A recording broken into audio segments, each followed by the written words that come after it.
card. Priority 1 message from Starfleet coming in on secured channel. My Readier Room.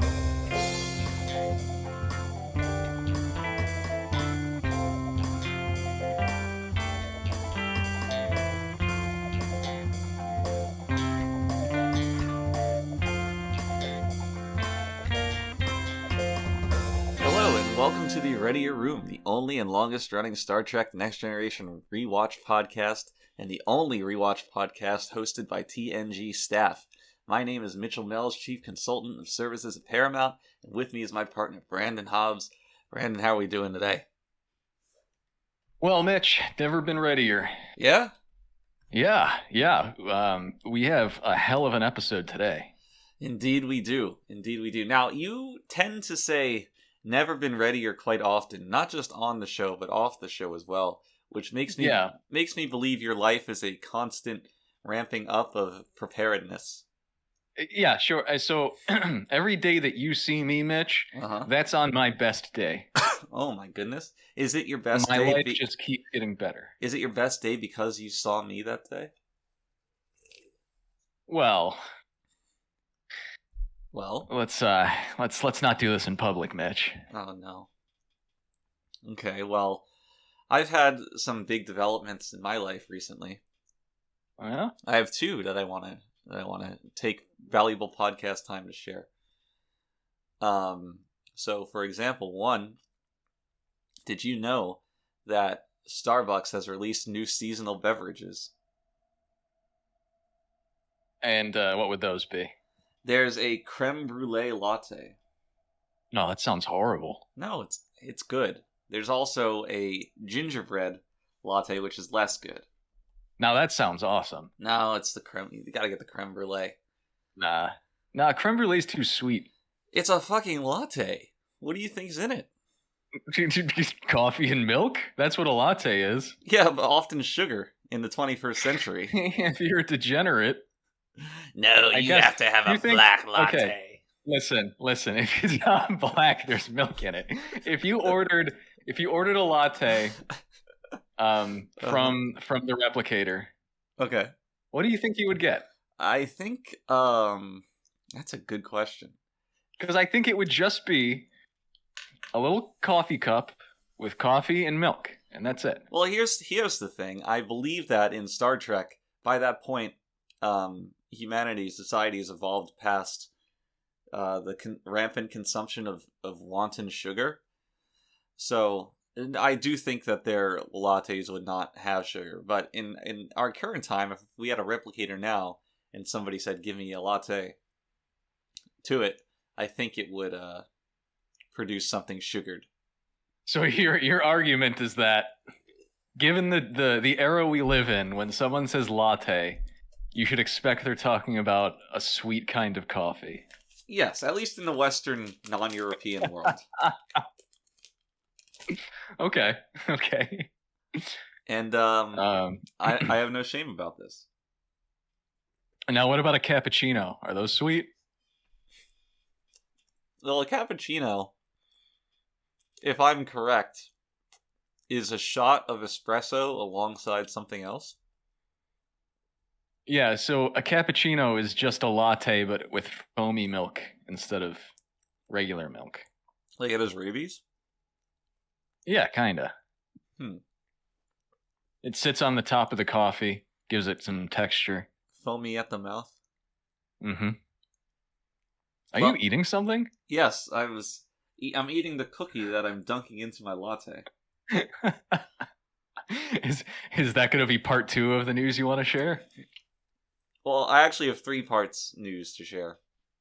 Part 2 is my cookie, but I talked about these cookies before, but they're still good. Okay.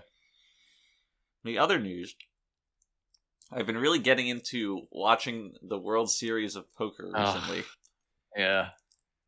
Yeah, inspired by data, in fact. There's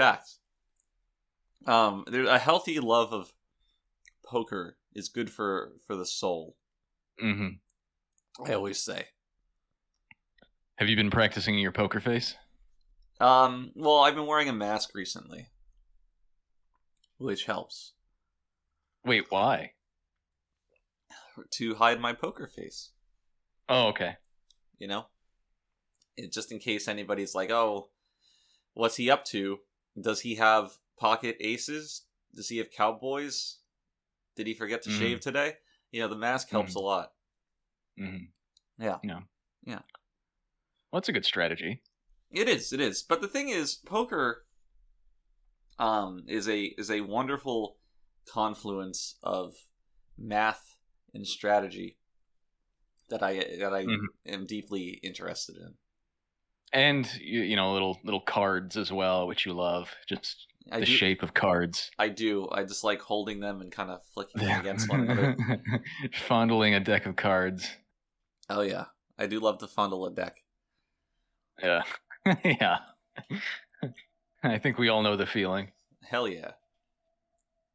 So, I've been enjoying that. It's currently in the main event, which is the main event of the proceedings. Oh.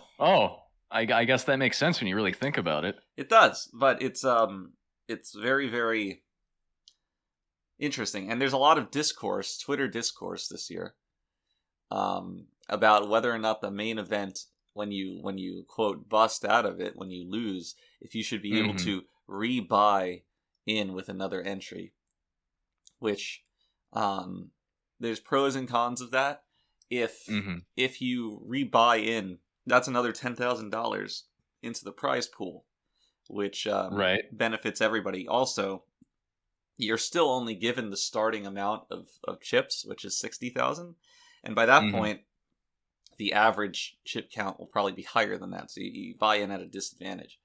Now, the downside is the competitive integrity of re-entering a tournament that you've already lost, which I guess and would this be indefinite? Just until you decide you can't spend any more money? So the tournament runs on an amount of days. Like this is day 1 of the tournament, day 2, and I think there's a cutoff on like day something you can no longer buy in. Yeah. Well, in my experience, it's never a good idea to re-enter after you bust. That is sound advice. You should join poker Twitter. Yeah, that sounds like something I want to do with my time. You love it. Yeah, I bet. I don't think I want to decrease my activity on Twitter, if anything. But what about the ensigns? Well, the ensigns are one thing, but I can't deal with the politics anymore. You know. I suppose, but Twitter is. I love it because it helps me figure out who's got the wrong mind. Yeah, I don't know. It's just there's only so many times you can scroll through, like Klingon Romulan Twitter. True. and keep your sanity. Well, you can always make a sub account, right? And curate who you follow there. I know you're really big into map Twitter, so don't want to lose out on that. Yeah, I am a big fan of maps. Do you know that Maps was the name of the rabbit from Super Mario 64? Is that right? No, but Oh. So that would have been that would have been exciting, I guess. So this week's question of the week comes from John in Chicago, who asks, "Hey Admirals, I saw you posted about an NFT drop for the Readier Room. This is on Twitter, which I know you're not using anymore." Yeah. I love NFTs and would love to make my collection even more readier. Could you please tell us more about the drop? Love you, John. Well, thank you, John. It's an exciting time, I think, for fans both readier and ready less. So I think a lot of people have this image of NFTs as being these low effort, very, very similar looking, like generated icons. You know what I'm talking about? Right. Yeah. Right. Yeah, like the little monkey faces or whatever. The monkey faces, the punks, the whatever. Crypto punks. Yeah. Well, A lot of people do have that idea. I have good news for everyone. Part of the Readier drop is that instead of doing something like that, what it does is we take a screenshot of TNG, and it's an AI takes a look at it and kind of fucks with it in a generated capacity, and in that way you own a part of TNG, but it's a special part of TNG because it was made for you. It's unique. Yeah. Right. And they don't all follow the same template. They don't all look the same at a glance. So yeah, and I think this is just genius, really. But we do have that's one line of NFTs. We're working on another.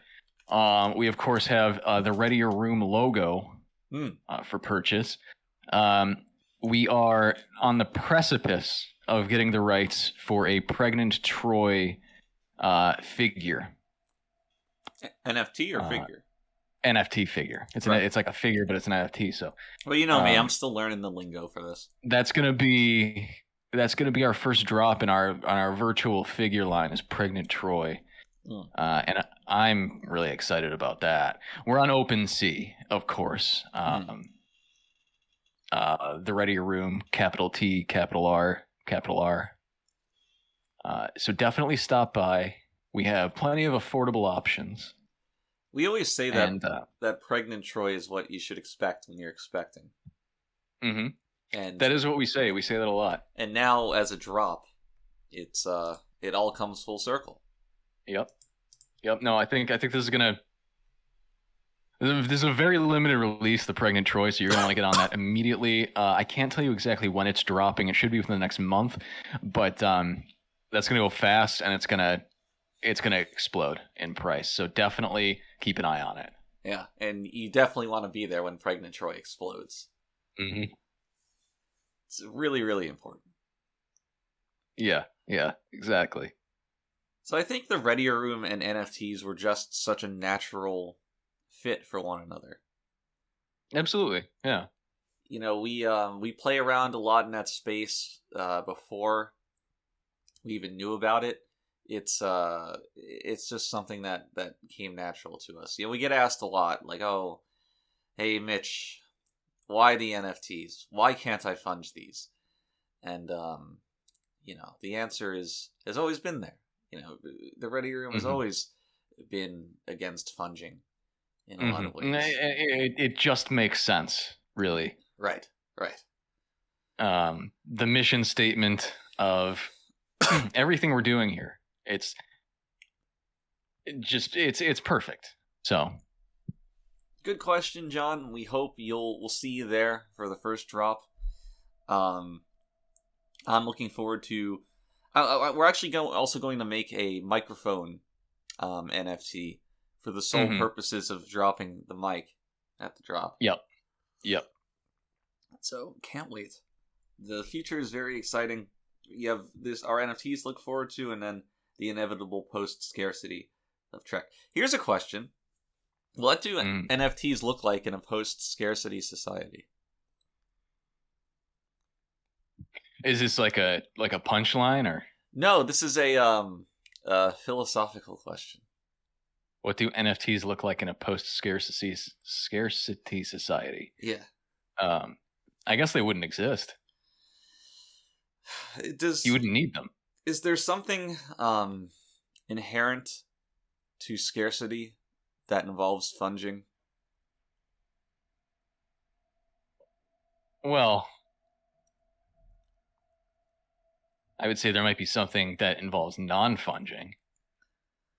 But the whole point of what we've seen from Trek, post-scarcity kind of devalues the idea of collecting.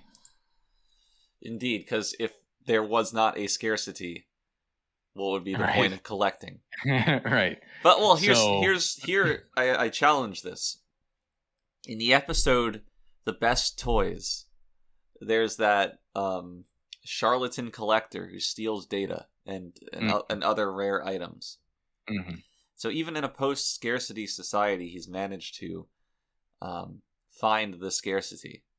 I guess that's true, but in that case, they need to be genuinely unique. Not found anywhere else. Well, NFTs are genuinely unique, of course. Oh yeah, but you still have like a good 10,000 of them per drop. Well, I mean, we're only going to make one Pregnant Troy. No, we're making one gold Pregnant Troy. Oh, right. I always get the plans confused. But that gold Pregnant Troy, that would be something that guy would collect. He'd have data there, he'd have that rare caterpillar animal, and then, in his NFT picture frame, a rotating gold Maybe you're Pregnant right. Troy. Maybe you're right about that, but I guess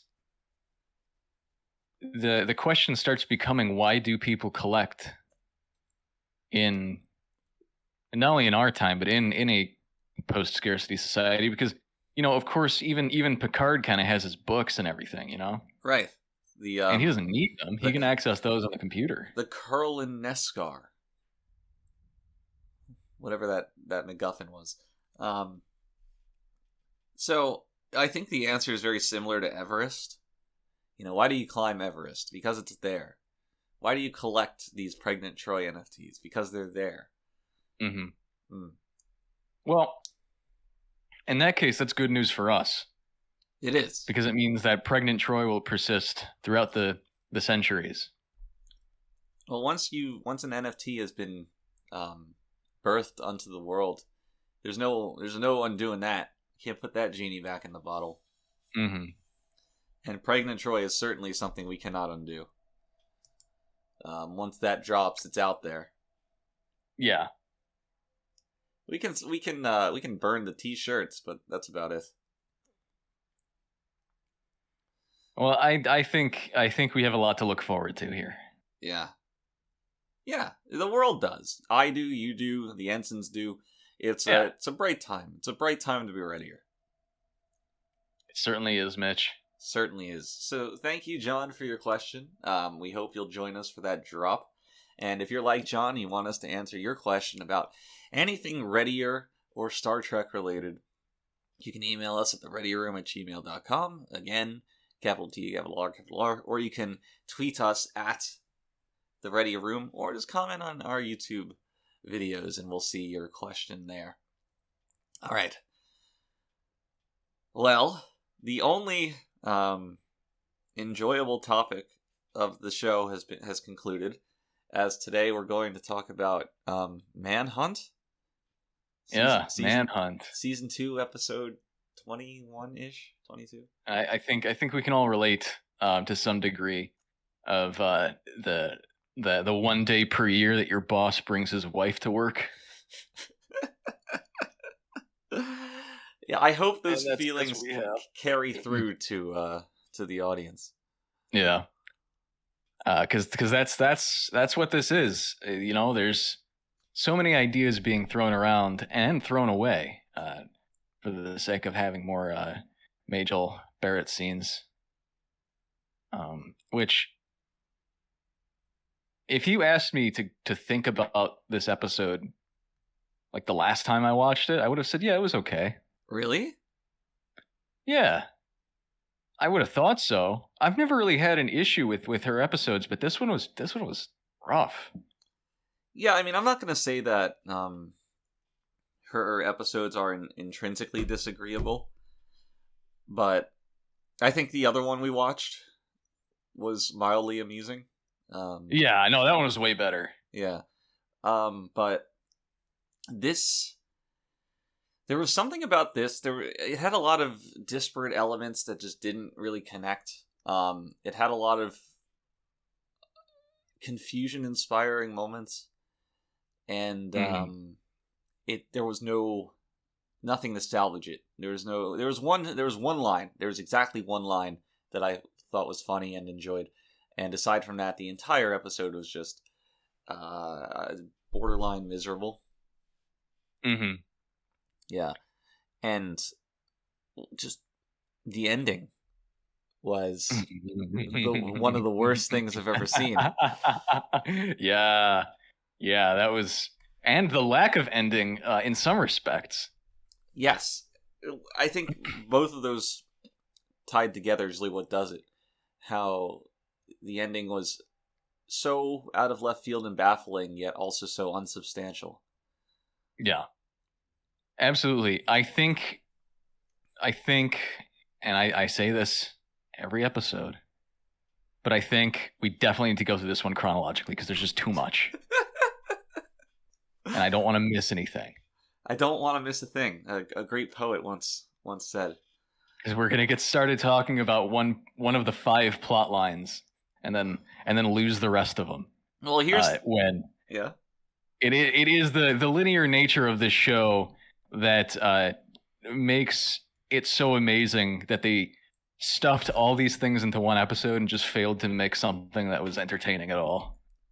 Now, it's an interesting challenge because with so many disparate elements, how do we remember the chronological order of them? You know?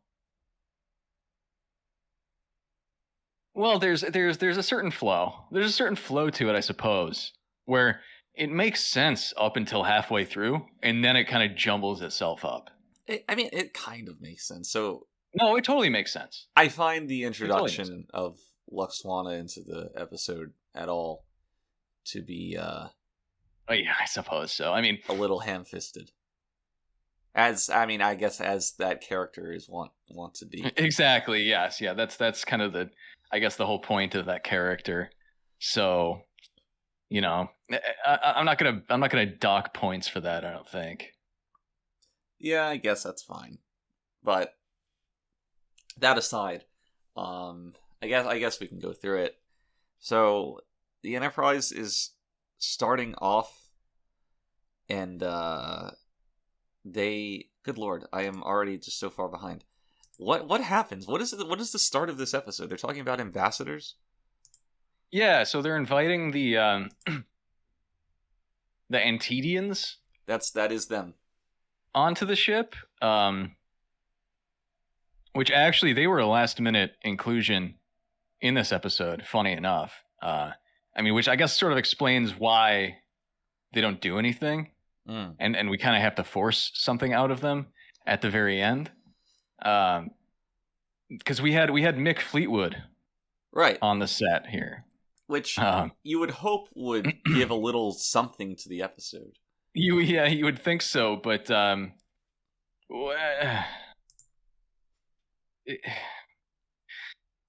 he was such a negative presence on the set for several episodes. He's kind of taken to just hanging around for the most recent set of episodes we were doing, and I don't even know how he got in there. He just kind of appeared one day and wouldn't leave. Right. And he'd go around to the cast and crew. He was really obsessed with like the Star Trek tech, like in canon. Right, the Star Tech. The Trek tech. Trek Tech, and he'd just go around all day just trying to talk shop with everyone. And he was particularly obsessed with the transporter. He'd always go on about the electrically inferent properties or whatever. It was a very strange thing to say. Yeah, a little odd. I'm still not sure what it meant, but Rick, I think, offered to give him kind of a bit part on the condition that he would just, please go home and stop kind of interrupting production. And thankfully he took it. Mick took it on the condition that his character could use the transporter. He was very adamant about that. He wanted to be beamed up or down. It didn't matter which. He got beamed. He was beamed aboard. He was beamed aboard, yeah. I guess he was kind of beamed laterally, if you really think about it. Indeed. So maybe he got played. But yes, this was the impetus for the creation of the Antedians. We just needed something that wouldn't get in the way of the rest of the plot, and indeed it did not. It had no bearing on any of the rest of the episode. one thing that bothers me about this introduction to this species is that Picard goes to greet them when they get beamed aboard, right? Yeah, and he's wearing his finest. And yet he knows that they will not be awake. I didn't really put You know that what I mean? together, but I do know Yeah. what you mean. That is hilarious. He knows they're not going to be awake. Why bother? It's nuts. Well, this is begging more questions than I'm comfortable with. It's almost like he knows that, Luxwana is eventually going to show up anyway, so might as well just be ready to do something.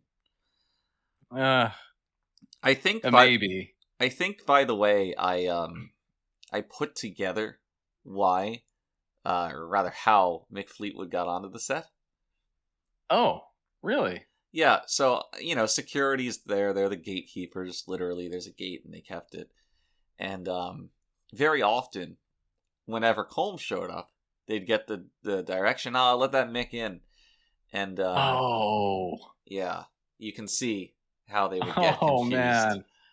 Yeah, that's a tough one. Okay. That makes a lot of sense.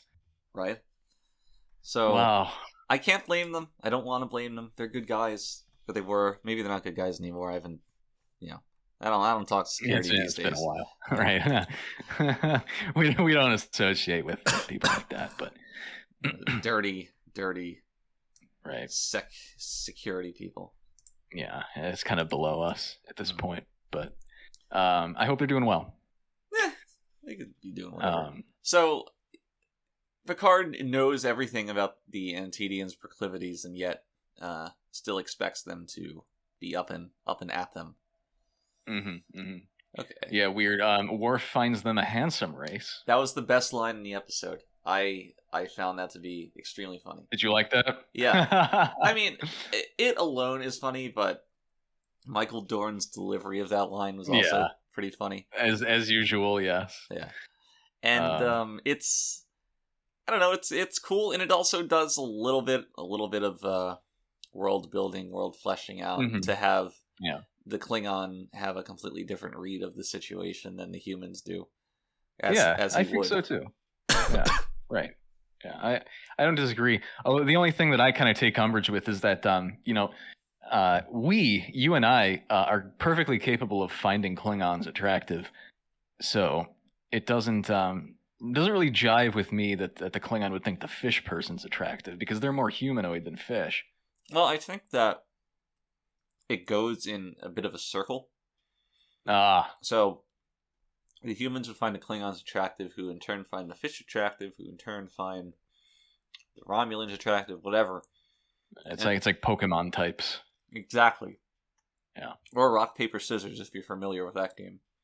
Mm-hmm. Although I think most people would be more familiar with Pokemon. Oh, well, when they go, Pokemon go and catch Pokemon creatures. Yeah. Which, in that case, they should have been fetching a pail of water. Indeed. Now, the Luxwana eventually comes aboard, and... Do we have to? Let's go through this chronologically. No, don't. We can't talk about the second event of the episode. And so she comes aboard, and she's is this where this is the only time Picard's wearing his Admiral uniform, right? In the episode, yeah. It's him and Riker, and there's a kind of a strange exchange where Luxwana goes and outwardly compliments the legs of the men as the formal attire apparently shows them off. Oh, yeah, there was that. And you would, and the camera cuts to the legs to show this, just to make sure the audience knows what legs are. But, right. But when you look, you notice that the formal attire cuts off at about the knee. It doesn't show much leg. Right. And, originally there was a different line that said saying, "Oh, you got nice legs." Luxana would say something to the effect of, "Oh, Captain, nice calves." And that was all well and good, but test audiences for the episode were very confused that there were no baby cows in the scene. Right. So we ended up changing the line. Understandably so. I mean, I had never heard that phrase before myself. At least before we started shooting. So, I was right there with them. Right, and you can't set audience expectation to be one thing and then not follow through. Mm-hmm. Now, what we could have done was get a few calves and just pepper them across the ship. Yeah. And kind of had that be applied. Take the Antedians out of it. Just get some calves, throw them. One in the ready room, one in the meeting room, one in the teleporter room, couple in the hallways, the corridors. Well, how about this? The Antedians don't really do much. Have the Antedians be calves. Like, we're beaming the Antedians aboard, and it's just some baby cows. I think that would be really special. That's a good idea. That's a really good idea. And then it kind of would have all fit together that way. Right? They beam on board. Loxana comes on. She says, "Oh, nice calves." And then... Damn, we just really make such a good episode all by ourselves somehow. I well and truly love it. So I think we see Troy next, right?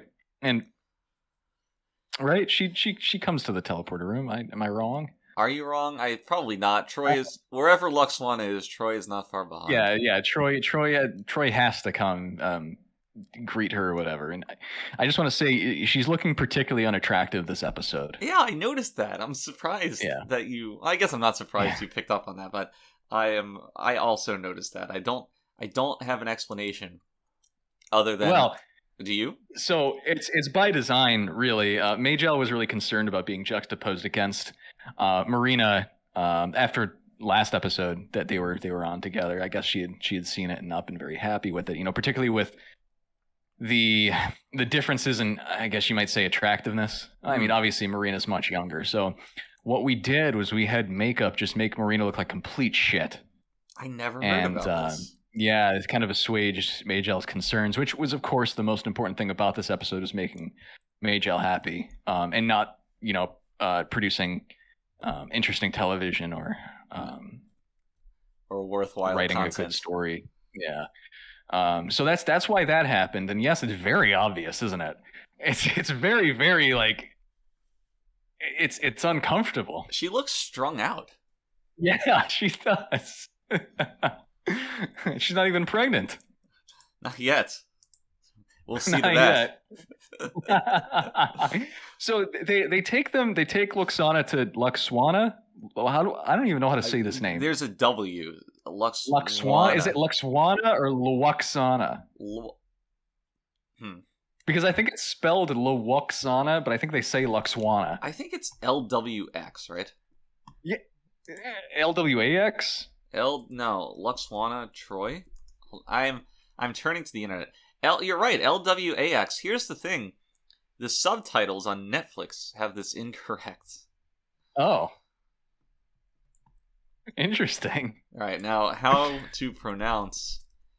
The first suggestion is water, which is interesting. Luxana, how to pronounce Luxwana Troy in English? Live on the Readier Room.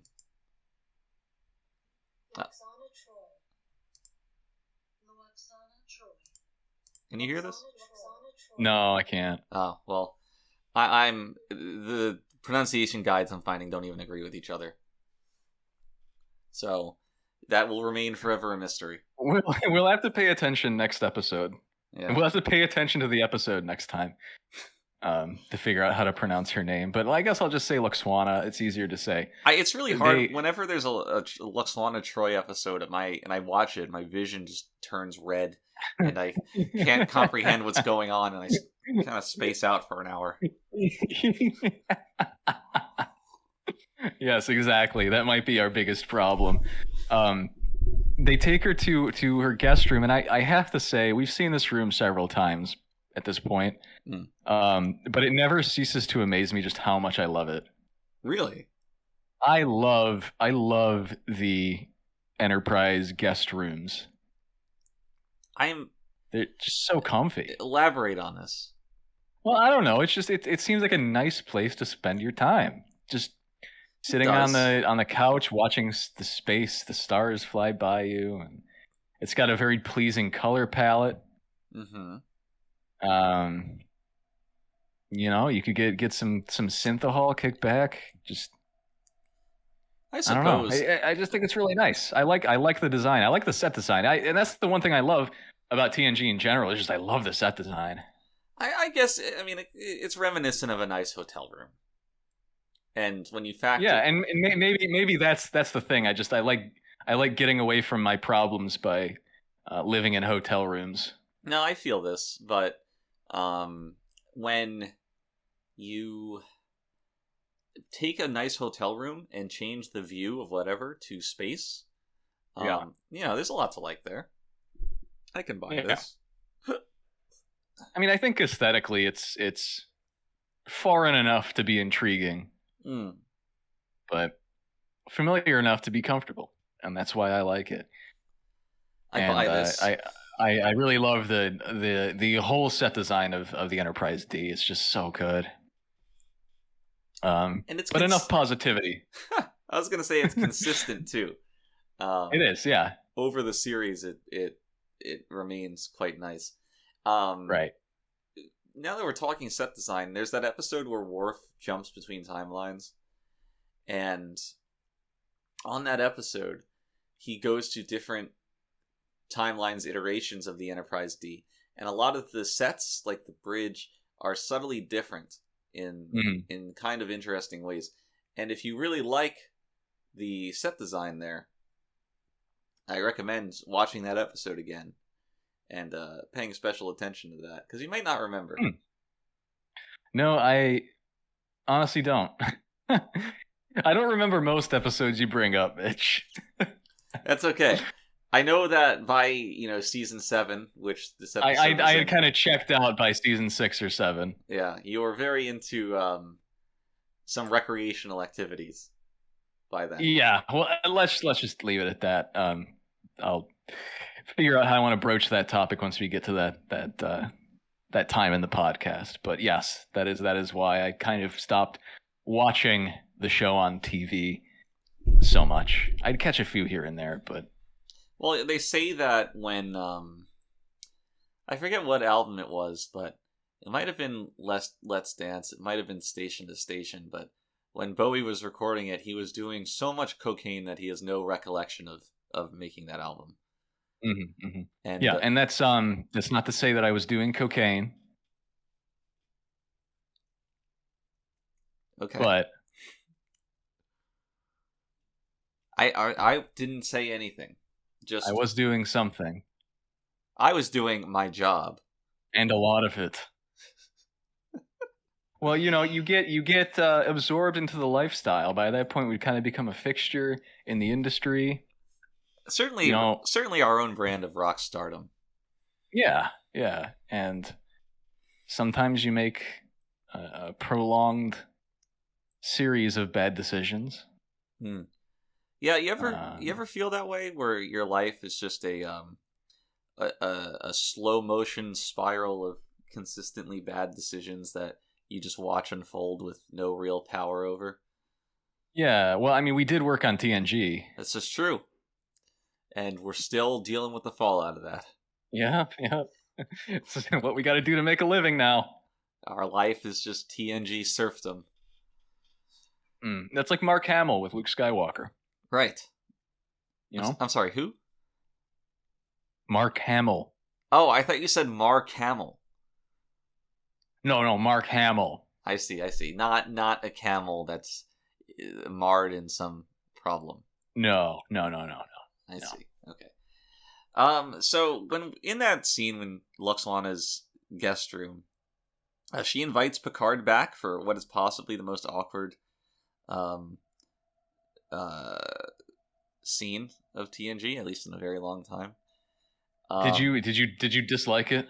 I didn't like that whole plot line of Luxlana being so impossibly horny to contain. Aside from just making me generally uncomfortable, it was not very compelling. It's not compelling. It's not convincing. No. That's for sure. No, it is not. You have a beautiful man like Patrick Stewart on the other side of the table from Majel Barrett, and it's such a farce. She's a very handsome woman. She's a very handsome woman. You already have Pulaski, who, even with all the weird prosthetics and makeup to make her look old, she kind of mogs Majel handily. That was pretty funny, I'll have to admit. That small exchange. Oh wait, we're thinking of different things, but I know what you're saying. But my mind, when you mentioned Pulaski, my mind jumped to the exchange of Troy and Pulaski in the hallway when Picard's in the room. And Troy's like, Pulaski, help, my mom's about to jump fucking Captain's bones here. And Pulaski's like, yeah, well, it'll be good to get him some exercise.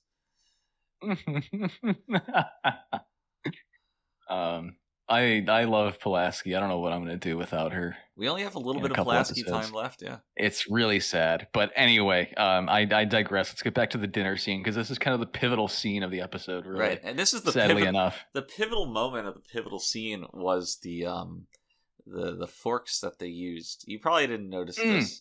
Did you? Did you pick this up? You picking this up? I noticed this time, for the first time, there's something different about them. Yeah. So, to describe what the fuck I'm talking about here, instead of using a normal fork, they're using these space forks, which have 3 prongs, but one of them is vertically misaligned from the other 2, which is a very unique kind of fork. This is intentional. The prop master took this as an opportunity for world building. We kind of posed him the question of what does a fork look like in space, and that was too interesting for him to pass up. I think in TNG, the world building, a lot of the smaller details take center stage and do the heavier lifting. Because now as an audience, watching a post-scarcity society free of prejudice, we know what that world's forks are like. That misalignment that I mentioned probably carries some special meaning to it. And, talking to the prop master, he had his vision in mind, what that meaning is. But I think it's better, and it works better, when you guys in the audience derive that meaning for yourself, rather than us spilling the beans. It's part of Trek's appeal in a lot of ways. Seeing something, absorbing it, analyzing it, and drawing conclusions, logical conclusions for the world that flesh out everything. If it's more prescriptive, this means this, that means that, then it's less interesting, there's less room for audience participation, and it's just less fun for everyone involved. Yeah, and in cases like that, that's when you kind of develop a sort of Wikipedia kind of tone for your series, right? Where fan involvement it kind of hinges on just obsessive memorization of stupid facts. Right. You can either have it's either so Wikipedia Star Wars is a spelling bee. Star Trek is more of a debate competition. That's my Memory Alpha. Memory Alpha. I'm sorry, I don't know what that is. Is more of a it's the Star Trek wiki. Are we on there? We should be. We can make our own page later if we're not. Sounds like a good idea. Yeah. I mean, we contributed to the Trek Uber. Right, right. The right? So we deserve a spot. Yeah, absolutely. Oh, we'll check it out. We'll check it out after the podcast. Yeah. Make sure that we're represented in a positive light. How did you feel about the resolution of this dinner scene with Data? I, There was a line from Picard where he says, "Data later." He says that in every episode. So I appreciate the rhyming. Oh, I see. I see. We should have taken it a little further and rhymed some more words. We should have had so Patrick could have said data later. Skater. Data. Should have had Picard devolve into a rap. Okay, so here's the thing. Shouldn't Luxwana know that Picard is just using Data as a distraction, as a get out of this scene? She should, but I can buy that she's so horny she doesn't really recognize that. Perhaps. I can buy it. I'm not happy with it, or really okay with it, but I can buy it. I don't know if I can buy it. I thought it was funny enough. I don't know. It was okay. Sure. I mean, I liked that Data thing. I thought that was funny. How Data is just complete unawareness of how he's coming off, but also just the whole situation. Especially Picard introducing it as after dinner conversation, which was kind of cute. I appreciate the kind of because most of Picard and Data's interactions are much to our chagrin. They end with Data kind of listing off a set of facts in like an inappropriate moment, and Picard getting fed up with it. It's funny to see Picard bring Data to someone else specifically for the purpose of him doing that to them. What's underlying this that's kind of funny is that this whole problem stems from the fact that Luxwana has this ambassador status, and Picard, that is funny. Picard just being so tied by that he can't just say, get away from me, you ugly old bag. Right. Well, her ambassador status is being married to Jean. Yeah, we tried to get that line into the script just as a form of revenge, but that didn't fly. And we tried to get that status revoked at several points. Right. Didn't work. I remember she would always say, I have this ambassador status, I'm Jean's wife. I could kill somebody and they couldn't convict me. Right. I think she was confusing with Lethal Weapon 2. But you will remember she did follow through on that in a couple seasons. Oh no. Which it was a complete disaster, but we'll get to it. Now is probably not the time. It would spoil the episode. So rest in peace. Yeah. Requiem Scott and Punching. So a little embarrassing bit of trivia about that dinner scene. Mm-hmm. I think for us, for the entire crew, is that the Betazoid food gong is actually a replica, and it was not the original article. Yeah, nobody thought that we would need it ever again. Yeah. Yeah, we were all kind of taken aback by the fact that we had to do another Luxwana episode. So I don't know what happened to the gong. We couldn't find it, and we had to kind of we had to make a new one. But you can tell the sound of it is distinctly tinnier. Mm. A lot higher pitched and grating, and if we're talking from a canon perspective, much quieter than a canon. But it's yep. If we're talking from a canon perspective, it's not a food gong that like a wealthy Betazoid of some kind of standing would ever use, and I think this is kind of become an issue among fans.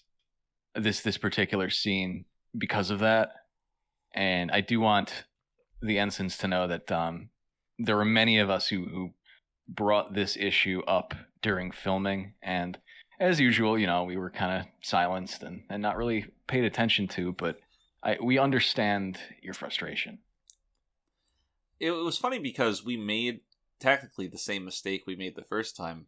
After this episode, we said, well, there's no way she'll come back a third time, and we threw out this going too. Yeah, we did. It was more it was more ritualistic than that, though. We threw it out in an attempt to kind of coerce the universe to not letting her come back to set, and it did not work. Unfortunately. Mm-hmm. It was kind of like burning an effigy. Yeah, exactly. That's what it was. Yeah. Yep. I will always maintain that TNG has had bad moments, but the absolute nadir of the series is the Luxwana Troy Worf's son focus episode.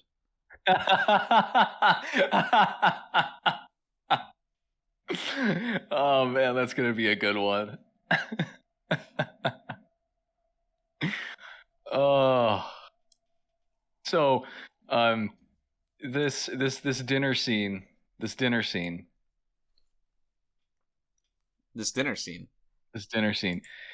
Can you say anything good about it?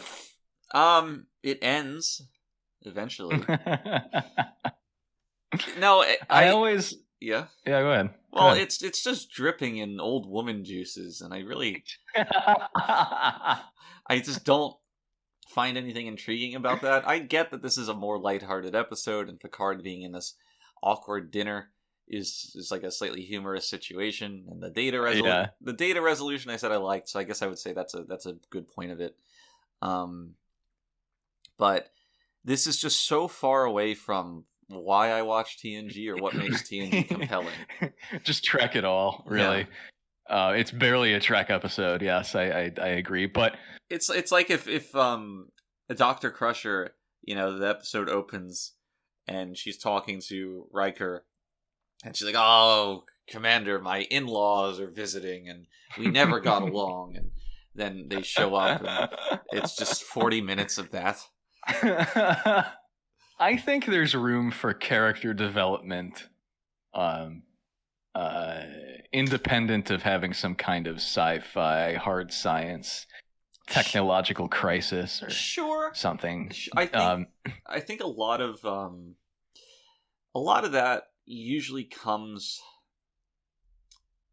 in more interesting situations than something that we'll normally get in real life. For example, a lot of that usually centers around data or centers around a character's unique past. I think Geordi is another good example.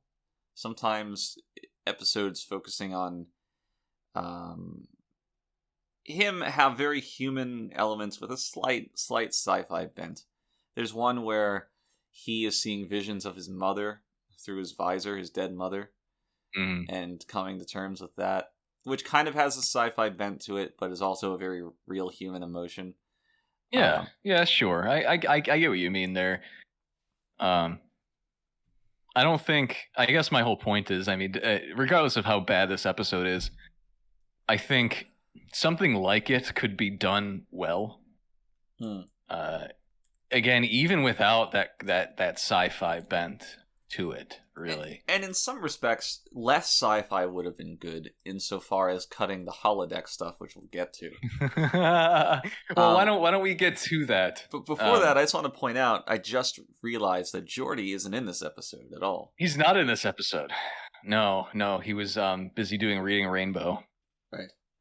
He was taking a look in that book. Mm-hmm. That's what he was said. wont to do. Right. I remember we would kind of roast him on set about that. Yeah, it was kind of gay. Right. It was kind of a gay show to do. We let him know. Yeah, we definitely let him know. So what is the impetus of Picard going to the holodeck? Is it just to... So listen. Okay. There's the scene in the Readier Room, the Readier Room, that is just disgusting. It's heinous, where It's Picard, Troy, and Riker.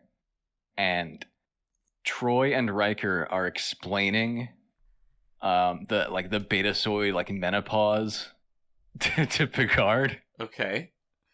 Do you remember this? I don't actually. I think I might have just read it out again.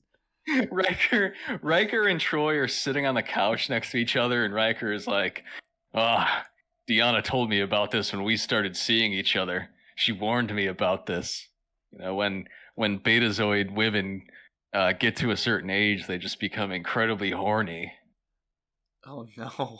You don't remember this? It's such a terrible scene. It's so bad. I must have blocked it for my own self-preservation. It's fucking awful. Oh, I hate it. But I don't want to beleaguer it too much. So what does Picard say? Oh, that's nice. I'm going to go beat Dixon Hill for a bit. Well, yeah, so I don't know. He says, like, oh, there must be some kind of way we can let her down easy on this. And I'm not exactly sure when he decides to go beat Dixon Hill, but obviously that is the impetus, yeah, just to get away from... It might be something Troy says to him. Like, you know, I don't know, or Riker, one of them. Maybe one of them says something, you know, like maybe make yourself scarce. You know. Well, the holodeck stuff opens in an astounding marathon of complete nonsense. That's the same thing over and over.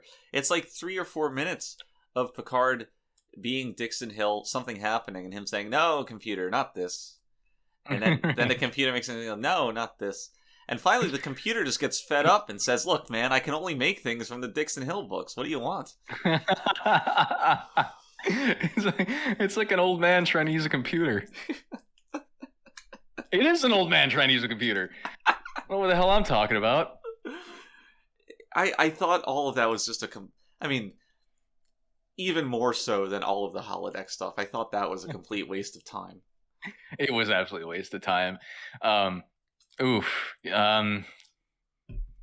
have a line here, and this is only slightly off topic, and then we can kind of readjust. But I noted there is a weird pronunciation of the term bosom buddies. Oh, I don't know this. What did they say?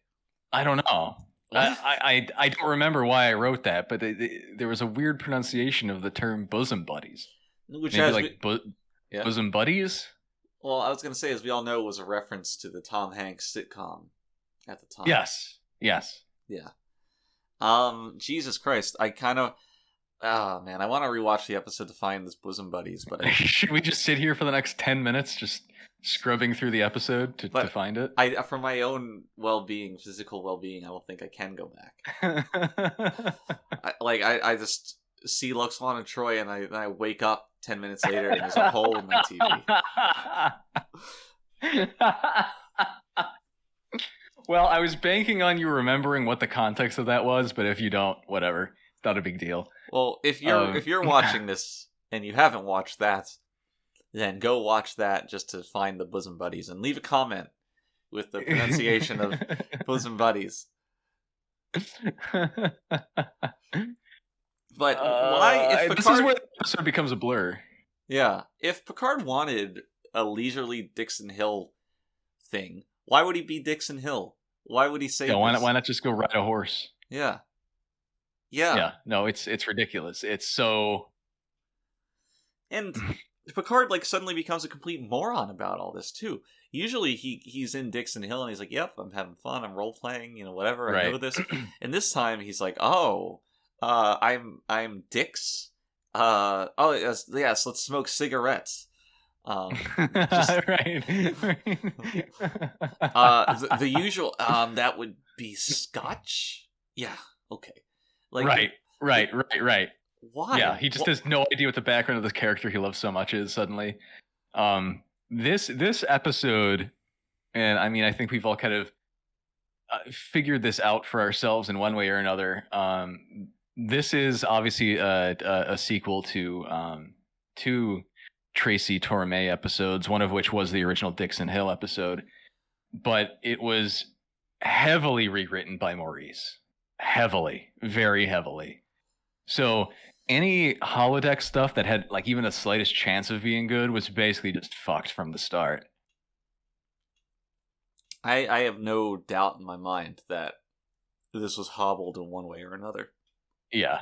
It's unto itself, it doesn't make much sense, and inside of this episode in particular, it makes even less sense. Yeah. Yeah. I'm struggling to remember even. So there's actually a very small amount of the holodeck stuff, right? He's in his office and he goes to the bar and that's it, right? Yeah, but insofar as the amount of events, small amount. However, they take up what seems like an inordinate amount of time. Well, I think it is a lot of it is that that scene you were talking about where Picard's just restarting the simulation over and over again. Yeah. The scene in the bar, though, also doesn't really accomplish anything. No.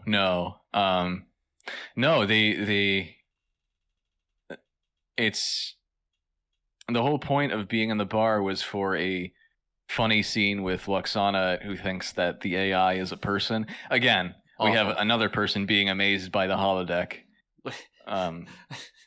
Yeah, I remembered your umbrage taken with this concept, and I had trouble with that for a few reasons.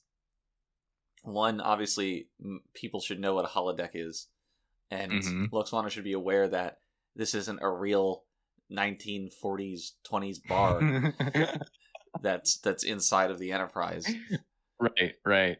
So, but also the fact that they don't even deign to tell her until, hours go by after this episode rested on the fact that the need to respect an ambassador tied their hands in this social situation. And that now they're more or less playing a prank on her collectively. Right. Just ridiculous. And then she's just like, oh, whatever. All right, I guess I was silly. Yeah. It's just so stupid. We're kind of, we get like a carrot dangled in front of our face, our collective face, with this plot line involving a guy named Jimmy Kuzo. Yeah. Who is supposed to enter the bar while Picard is there, and that's why Picard can't leave, because the bartender can't face him alone, of course. Like, Dixon Hill needs to be there. Right, and you can't pause this simulation. Right. And so, the ensigns may be wondering, why did we never actually get to see Jimmy Kuzo? So anyway, back on the Enterprise proper. Mm-hmm. Well, the holodeck's on the Enterprise. Yeah, but it's kind of like a different world, so to speak, right? It's not a 1920s bar and grill. Right. You have Luxwana. Look, you have Troy's mom going back and forth between guys now because she can't find Picard. Right, and Riker takes this very well, it seems.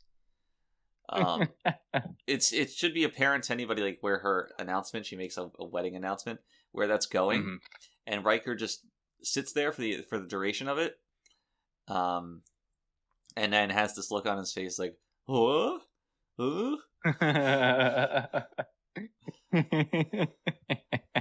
Now, at this point, it's really starting to bother me. Riker's stupid swagger walk.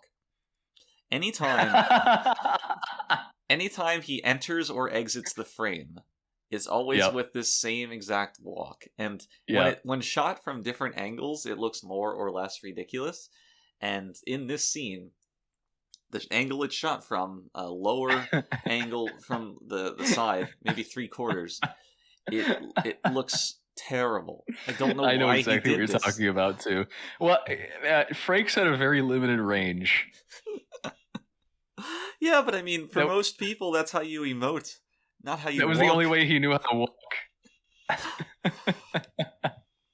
Well, they told him he had to be like a cool, ladies' man, and that's what his idea of that was. I guess they don't teach you how to walk in acting school. Yeah. They didn't teach him how to walk in his PUA classes. Do you think his parents taught him how to walk, or did he just pick it up on his own? Well, he got there to some degree. It's almost human.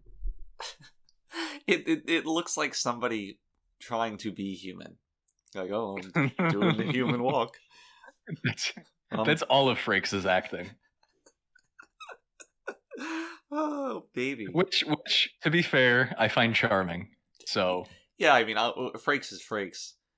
That much is certain. But watching 2 seasons of TNG once a week is it's really starting to weigh heavily on me. Mm-hmm. Mm-hmm. Yeah, I know. So you should cut back your TNG time. Yeah. Well, all right. I'll be on half of the episodes of the podcast. What? Well, I know, Mitch, you love watching TNG, not just for the podcast, but in your free time. That's true. You caught me red-handed. I know that it is such an important part of your life, and maybe it's time for you to start watching Voyager or Deep Space Nine. You shut the fuck up. Or Farscape. No. Or Stargate SG-1. You're such a Farscape proselytizer, and I refuse to be taken Farscape is really good. What's good about it? It's it's very much like the anti-Trek.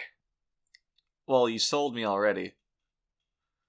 The whole conceit of the show is that the crew hates each other.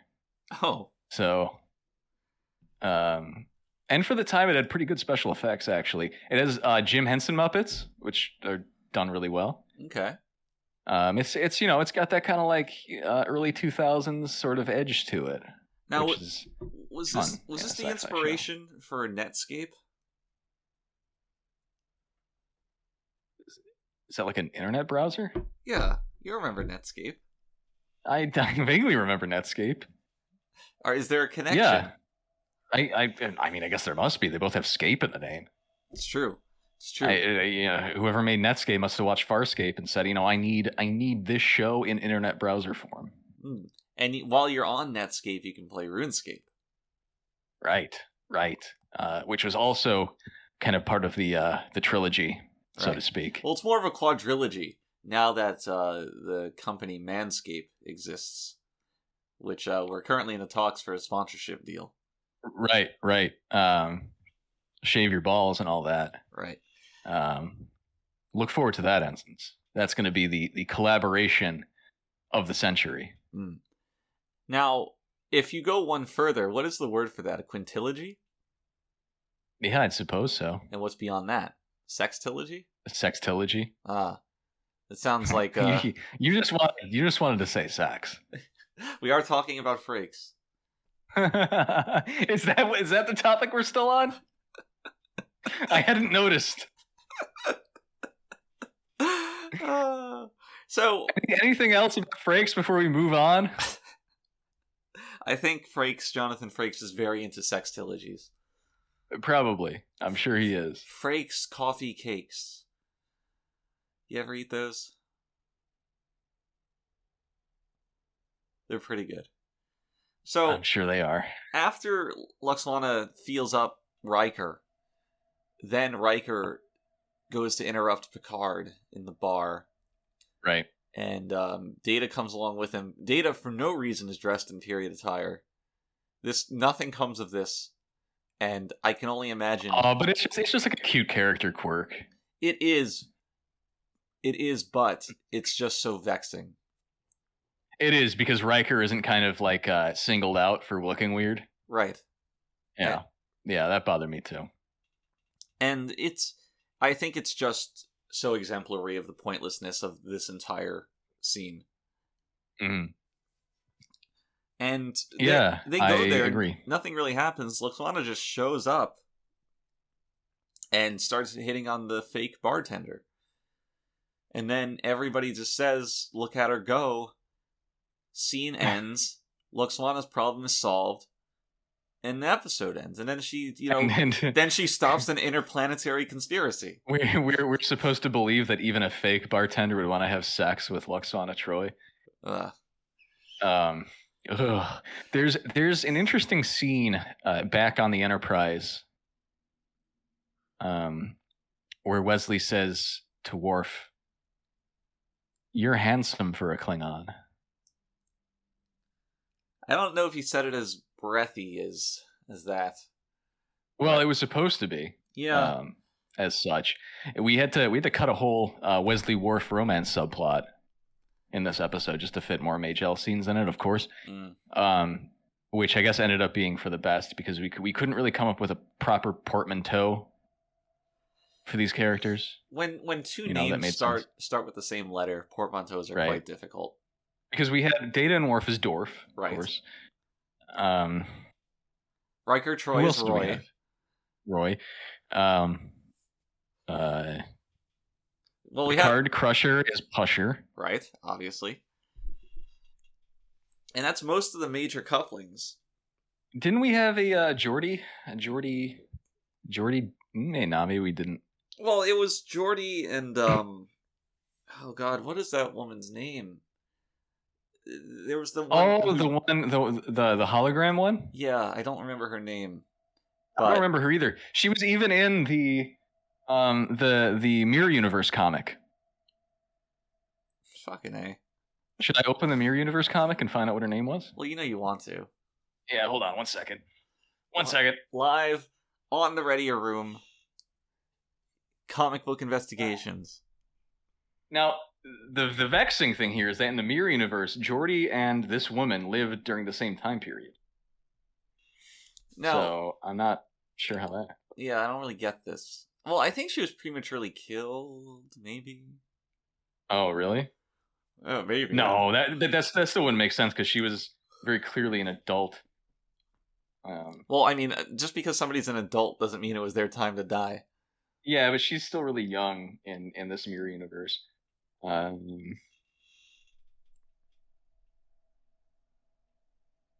is this?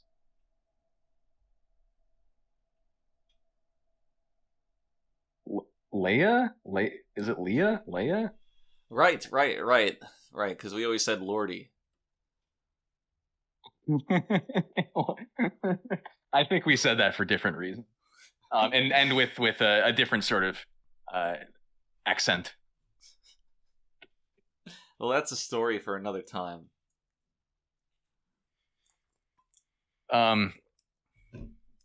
So we've come to the end of this episode, which I'm going to go out on a limb and say is the worst part of the episode. Yeah, I was going to say it might be surprising that we would consider it as such, but it has to be, because the Antedians wake up. Yep.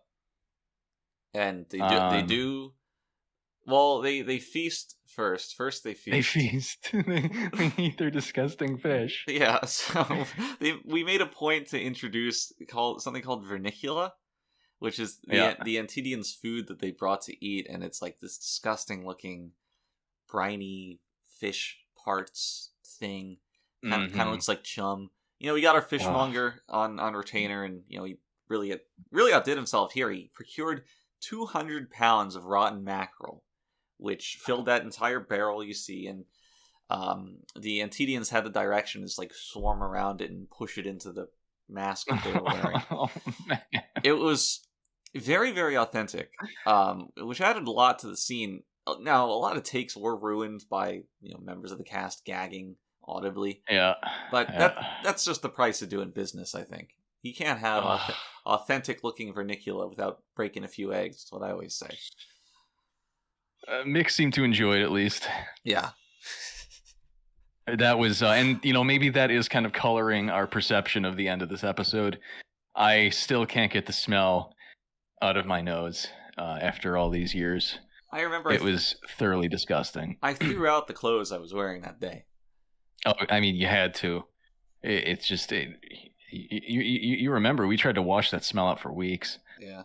I remember Frakes, between takes one time, he took like a handful of it, which was really just brave on his part, and just hurled it at Michael. And he couldn't dodge it, he didn't see it coming. It was an amazing prank. I don't remember that, but that sounds very Frakes-like. That sounds very Frakes between takes-like. It was a real Frakexian move. So here's where I take proper umbrage with this final scene. And, let me pull up the script. We do need to get this exactly right.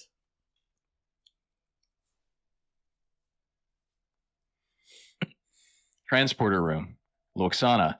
Why are they still here? Riker, we thought that since you're going to the same conference, you might like to beam down with the other delegates. Loxana. They're not delegates. Those two are assassins. Antedian. That is an outrage. Lies. We demand you transport at once. Loxana. Don't bother to deny it. Your minds are so unsophisticated I can read your thoughts in my sleep.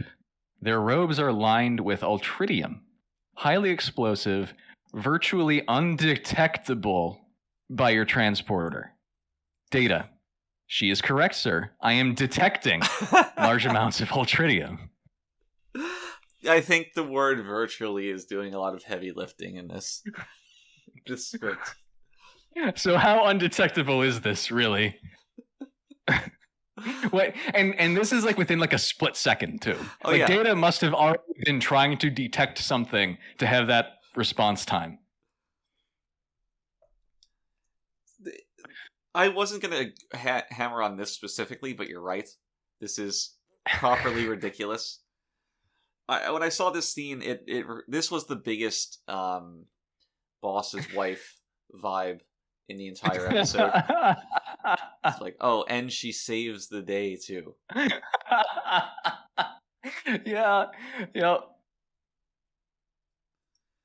Just wonderful. And yeah, that's it. I think that's all we got. What a piece of shit. Yeah, I mean, they're like, okay, take them away, even though the what is it, Altedians should just be able to blow up the Enterprise at this point. Right. No one really takes that much alacrity with the situation. Just throw them in the brig, disarm them. When naturally it would be like, all right, you beam us down, or we're gonna blow up this entire ship, and that's like a whole episode's worth of conflict right there. It is.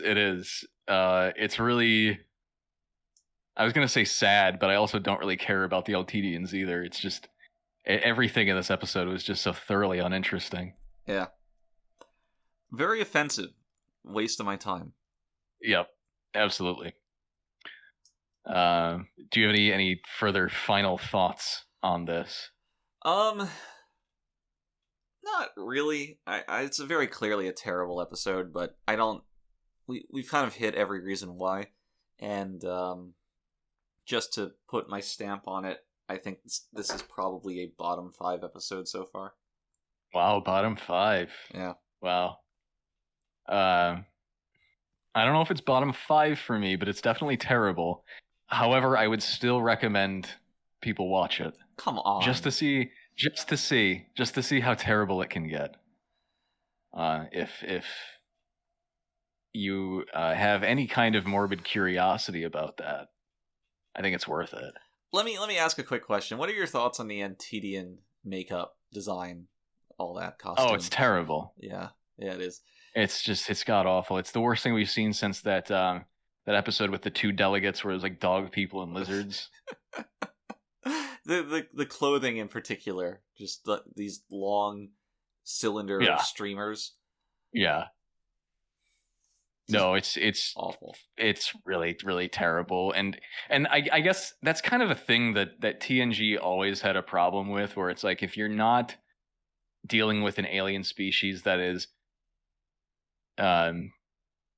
incredibly humanoid, where the only difference is like maybe like a lump on the nose or whatever, they tend to look pretty bad. They do.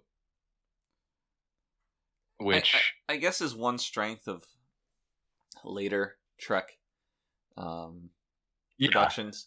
Even to the current day, when they're mostly terrible, it's the leaps forward in costuming and makeup is real. Yeah, absolutely. And it is kind of a shame because I mean, I guess a lot of it's in retrospect. I think even at the time it was pretty bad, but a lot of it is in retrospect, and it's kind of taking the standards from all these shows that Trek and TNG itself really inspired, but so many shows came after it, not very long after it, that had much better alien designs, much more consistently good looking, monster of the week type aliens even. So I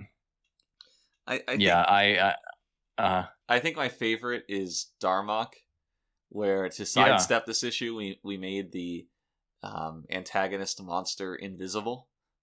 Yeah, that was I was actually just thinking about that too. The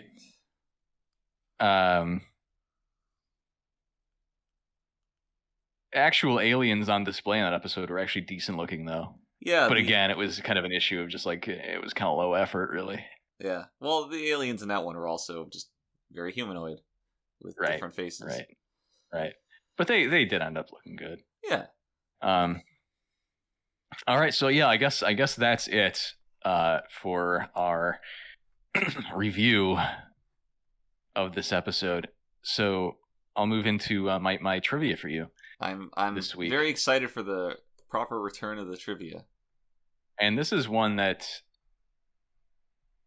we could have really done at any time, and I'm surprised that I didn't ever think to ask you this. But at one point, Wesley Crusher was considered... The character was considered... How do I want to phrase this? At one point, Wesley Crusher was actually going to be a girl. Okay. Someone Wes I don't know She? who. Someone came up to Gene. They were like, "Why don't we make Wesley a girl? Because we don't really have that in sci-fi, like young female adolescent problems, that kind of thing." My question to you is, what was her name? Well, I already proposed Wes She, which How was she?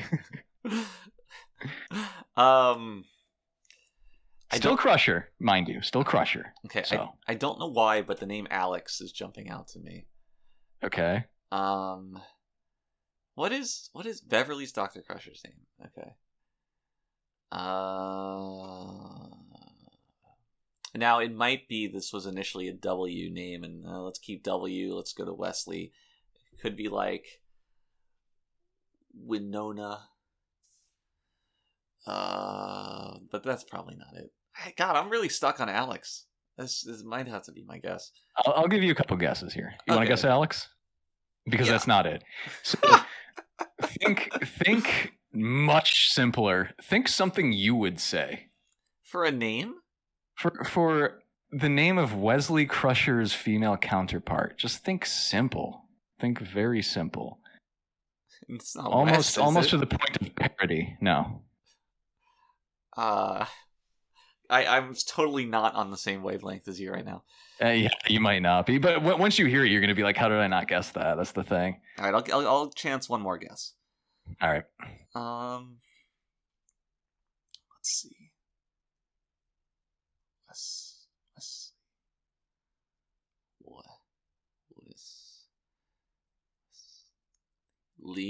Lee? I don't know. You're close. Ashley? That's really close, but no. What is it? Even more of a rhyme. Wesley. I'm No, it's Leslie Crusher.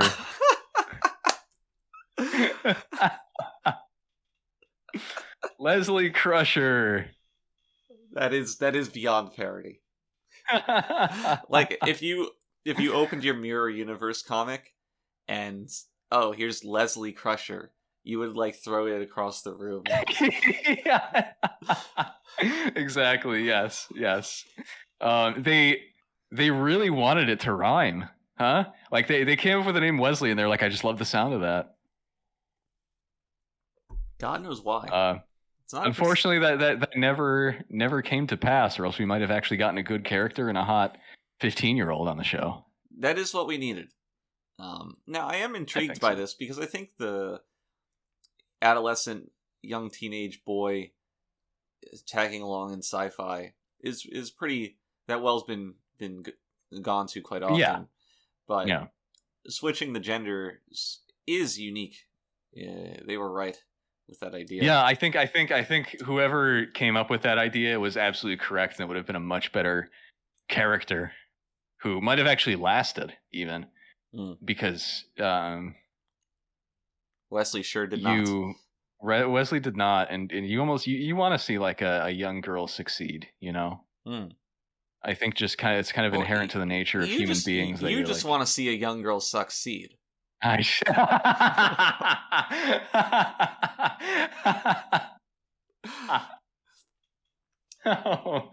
Oh man, that's gonna be it for today, everyone. Quick shout out to our sponsors. Denny's, now serving the Grand Slam, and Pet Boys, home of the 2-minute oil change. Joins everything for less. Join us next time on the Readier Room when we dive into an even less interesting episode of Star Trek: The Next Generation. And until then, everybody, please stay readier. The troublesome little man-child.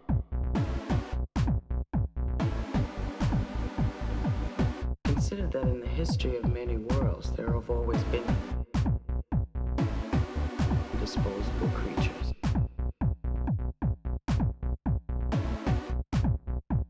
Do you consider yourself superior to us?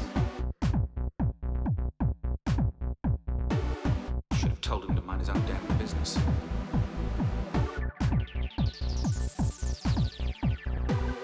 But I stroked the beard thusly. Do I not appear more intellectual? Computer! Freeze program. It's not a promising beginning.